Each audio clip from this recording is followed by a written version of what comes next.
단일 질병으로 가장 많았던 환자 뭘 것 같으세요? 학을 뗐다란 말 들어보셨죠? 그렇죠. 학을 뗐다. 그 학이란 말이 학직이고요. 학질이 말라리아예요. 그러니까 우리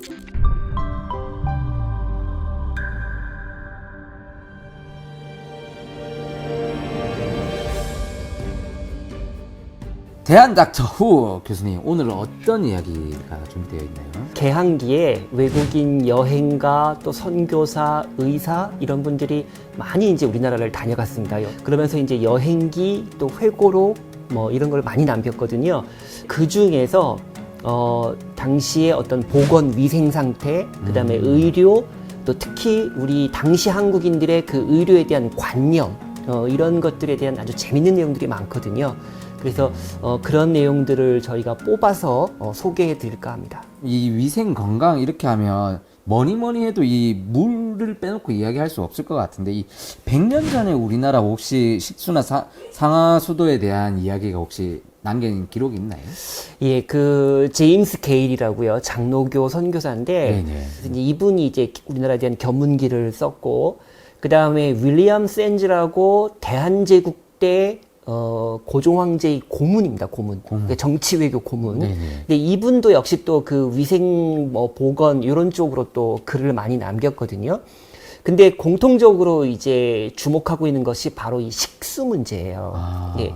이제 옛날에는 다 이제 우물에서 이제 물을 길어 먹는데, 이제 그 조금 그 대갓집 양반 가문에서는 이제 자체적으로 이제 우물이 있고 하지만 보통 경우는 이제 마을마다 이렇게 공동 우물을 써요. 근데 문제는 뭐냐면 이 우물 옆으로 바로 옆으로 복개되지 않은 그런 이제 하수도가 이제 흐르는 겁니다. 그러니까 이제 굉장히 불결하고 오염된 이 하수도 물이 이제 저 우물물하고 이제 섞일 수밖에 없는 거죠. 예. 예. 그래서 이제 한국인들이 오염된 물을 마시다 보니까 이게 콜레라라든가 이런 수인성 전염병에 굉장히 취약하다. 그래서 이 당시에 하나의 그 직업군이 이제 생겨나는데, 이게 바로 화면에서 보시는 그 물장수라는 거죠. 혹시 사회자님 그 우리 물장수 하면은 딱 떠오르는 뭐 땡땡 물장수. 봉이 김선달이 생각이 나는데. 봉이 김선 말고 지명이 있죠. 지명요? 땡땡 함경남도에 북청이라는 곳이 있어요. 그 북청에 있는 분들이 이제 자녀들을 교육시키려고 이제 서울까지 올라와서 그냥 정말 저렇게 물을 한강물, 깨끗한 한강물을 이제 저렇게 짊어지고 이제 양반댁에 이제 물을 갖다 주고 이제 일당을 받는 거죠. 그래서 이 북청 물장수입니다. 네, 사실 어떻게 보면 저는 이제 태어나서 어렸을 때부터, 이제 어렸을 때는 물을 안 사 먹는데 어느 순간 이제 왜 물을 사 먹지 했는데, 알고 보니까 뭐 이미 물을 사 먹었네요. 그렇죠. 역사적으로. 예, 교수님, 역시 또 이 이야기는 또 빼먹을 수 없을 것 같은데요. 의학보다는 옛날에 역시 주술에 대한 의존하는 게 많은 이야기가 있었는데, 혹시 여기 관련되는 기록도 또 있나요? 그럼요. 예. 이 당시에 이제 가장 이제 만연되어 있던 보편적이었던 이제 전염병 하면 역시 두창이고요. 그렇죠, 그렇죠. 그 다음에 이제 몇 년에 한 번씩 찾아오는 정말 아주 정말 위협적인 그런 전염병이 이제 콜레라거든요. 그런데 이제 콜레라도 두창도 사실은 우리 입장에서는 뭐 예방책, 치료 방법도 없고 이 정체도 잘 모를 때고 하니까 결국은 이거를 주술적으로 생각을 하는 거죠. 그러니까 이게 나쁜 귀신들이 이제 장난을 치는 거다. 결국은 그 귀신, 그러니까 나쁜 귀신을 몰아내려면 결국은 무당을 동원해서 이제 구술을 하는 거죠. 지금 저 화면에 보시는 장면은 이제 마마 배송굿이라고 해서 두창. 예, 그러니까 보통 우리가 두창을 마마라고도 하잖아요. 그래서 마마를 배송한다. 그러니까 이제 떠나 보이는 거죠. 그렇죠. 예, 그래서 요거는 마을 단위의 굿이고요. 저 당시에는 정말 어쩔 수 없이 저렇게 주술적으로 사고하고 주술적으로 해결하려 했던 그런 시절이었습니다. 교수님, 그럼 역시 우리가 또 의료 이야기를 또 빼놓고 할 수가 없을 것 같은데, 이 개학의 이 한국의 이 의료 문화를 좀 나타낸 기록도 있나요? 그렇습니다. 예. 우선 우리가 잘 아는 알렌이라는 이 선교사 겸 의사가 있잖아요. 그렇죠, 그렇죠. 이 알렌이 이제 그 우리 한국에 대한 견문기를 써놨는데, 거기에서 이제 한국인들만의 좀 독특한 착한 어떤 의료 관념, 습관 이런 것들을 이제 적어둔 부분이 있어요. 네네.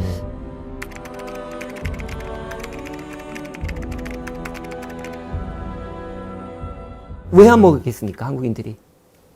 그 당시에도 이걸 먹을 수 있는 음식이라고 생각을 안 했을 것 같은데요. 아니면 소가기 위해서? 그렇죠. 소의 저지라 그렇습니다. 그러니까 사람 모유를 먹이던 시절이니까 모유를 먹이던 상황에서 이 우유를 먹는다는 게 이게 도저히 받아들여지지 않았던 거죠. 이게 이건 있을 수 없는 일이에요.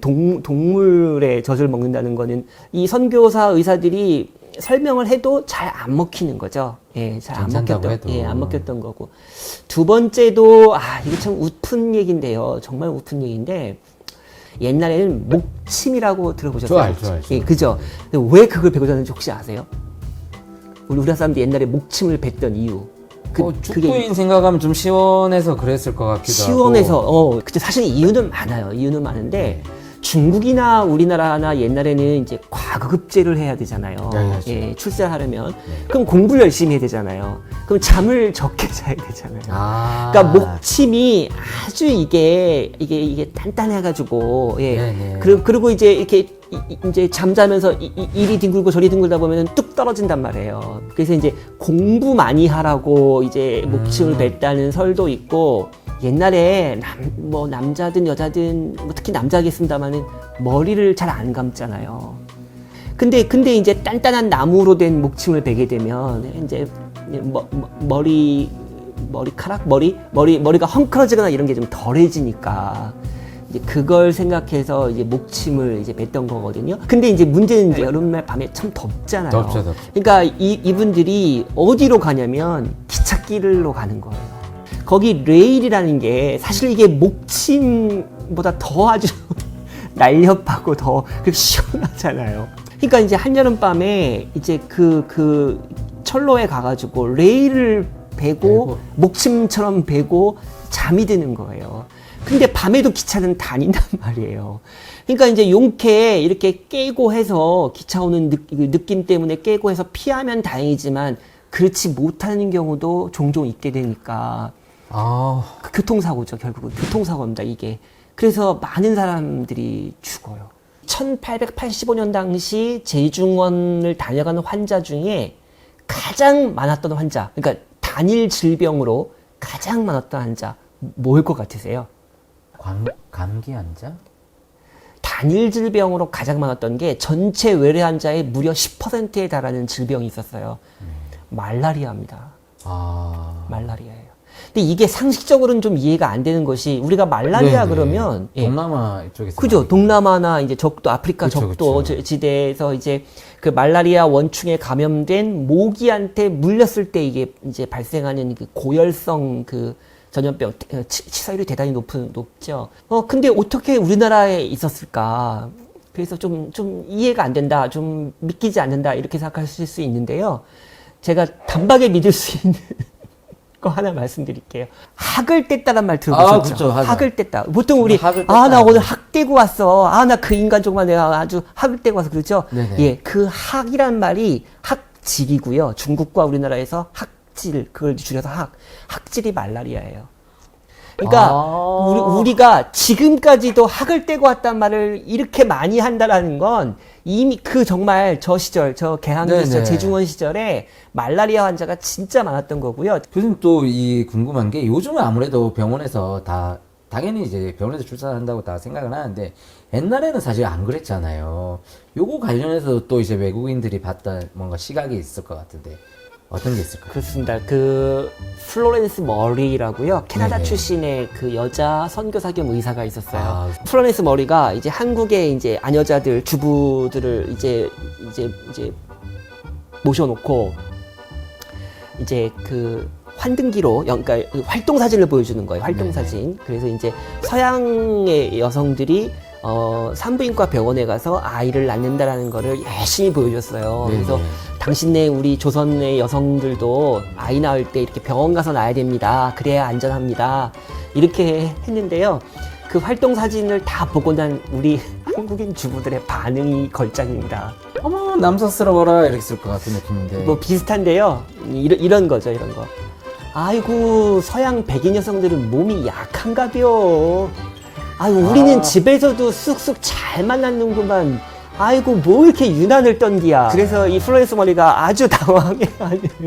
그래서 이런 일도 있었고요. 느낌 좋습니다. 네. 그래서 아무래도 근데 또 당시에 또 엑스레이나 이런 장비들이 새로 들어왔을 텐데 그것도 신기했을 것 같은데 어떤가요? 그렇죠. 이제 당시 우리 한국인들, 일제강점기 우리 한국인들은 저 X선에 대한 이제 오해가 이제 많았던 거죠. 엑스레이를 찍을 때, 우리 의료진들은 저 지금 마치 그 음식점에 가서 그 앞치마 두르듯이, 예, 이렇게 저게 이제 납이 들어가 있는 그 고무 보호대예요. 납법. 예, 저렇게 해서 이제 엑스레이를 찍으니까 뭐 그래도 그나마 다행일 텐데, 그런데 이제 문제는 보호자들이에요, 보호자들. 이 보호자들이 우기고 이 촬영하는 곳에 바로 옆에 있는 겁니다. 근데 그게 이제 굉장히 건강에 안 좋은 거잖아요. 예. 어떤 사람들은 X선에 대해 이상한 생각을 갖고 있었다. 한 번은 내가 촬영할 준비를 하느냐고 기계를 만지고 있었는데 사진 찍을 젊은 남자가 갑자기 흐느껴 울었다. 왜 그럽니까? 사진을 찍을 때는 전혀 아프지 않아요? 마지막. 그는 울먹였다. 그는 죽게 된다고 생각했던 것이다. 정말 이 X선 자체가 정말 죽음이라고 거의 뭐 등호해가지고 그렇죠. 인식을 했겠네요, 교수님. 역시 우리나라는 결핵을 빼놓고 이야기를 못할 것 같은데 진짜 이 결핵 때문에 정말 X선과 비슷하게 이 결핵을 좀 치료하려고만 하면 지금까지는 이거 이렇게 안 했는데 하면서 뭔가 거부감이 또 있었을 것 같은데. 그럼요. 예. 어땠습니까, 이게? 이게 뭐냐면 이제 샤우드 홀이 동아일보에 이제 기고한 글인데요. 신식 인공 기흉요법. 예, 그래서 저 때는 이제 요양 밖에는, 그러니까 맑은 공기, 그 다음에 햇볕 쐬고 쉬고 산책하고 이러던 시절인데 그래도 그나마 저렇게 인공 기흉이라는 요법이 이제 새로 나와서 이제 막 시작될 때 바로 샤우드홀이 그걸 이제 알려주기 위해서 이제 신문에 기고를 한 상황이고, 네네. 저 방식으로 이제 환자들을 많이 치료를 했어요. 네. 자, 그런데 이제 문제가 있습니다. 뭐냐면 한국인 환자들한테 이게 잘 안 먹히는 거예요. 왜요? 이 결핵 치료.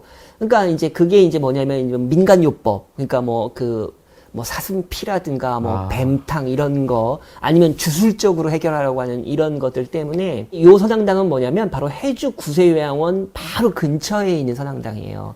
그래서 이제 밤이 되면은 그 굿하는 소리, 그 방울 소리, 중얼중얼 하는 소리, 이런 것들 때문에 이 샤우드홀 부부가 굉장히 스트레스를 많이 받았다고 그래요. 아직도 없어지지 그렇죠. 않았죠. 지금도 좀 잘못된 민간요법이 많이 성행하고 있죠. 네네. 아무래도 이제 저희보다 일단 선진 의료를 빨리 시작한 이런 이 외국 선교사들이 봤을 때는 이런 부분이 정말 답답했을 것 같긴 합니다. 하지만 지금 우리나라의 의료가 또 세계를 또 리드하고 있으니 그런 또 자부심을 느끼면서. 교수님, 오늘도 정말 흥미로운 의학사 정말 잘 들었습니다. 다음 주도 당연히 재밌는 이야기는 쭉 이어지는 거죠? 그렇습니다. 네, 여러분 마지막으로 구독, 좋아요 잊지 마시고 그럼 다음 시간에 뵙겠습니다. 교수님. 안녕. 감사합니다. 네, 다음 시간에 봬요.